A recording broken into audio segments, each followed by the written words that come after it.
Hi, ayan muli si Forest ay bumabati sa inyo ng magandang umaga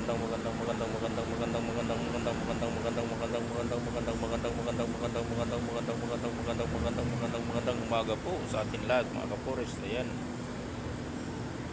August 25, araw ng Monday mga Ka-Forest. Holiday ngayon mga Ka-Forest, pero si Ka-Forest ay maaga pa rin nagpapalta. Kailangan natin ng sipag mga Ka-Forest.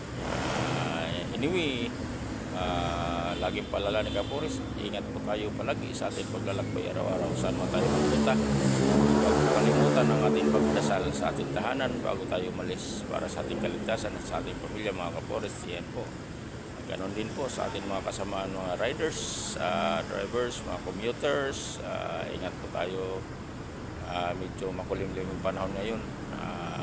Araw ng Monday, August 25. Yan mga Ka-Forest. Yan.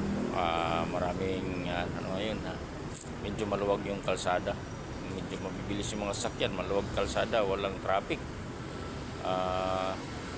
Pag mula Bulacan hanggang dito Quezon City, tinakbo lang natin ng 50 minutes. Mabilis ng takbo mga Ka-Forest. Kaya ingat po.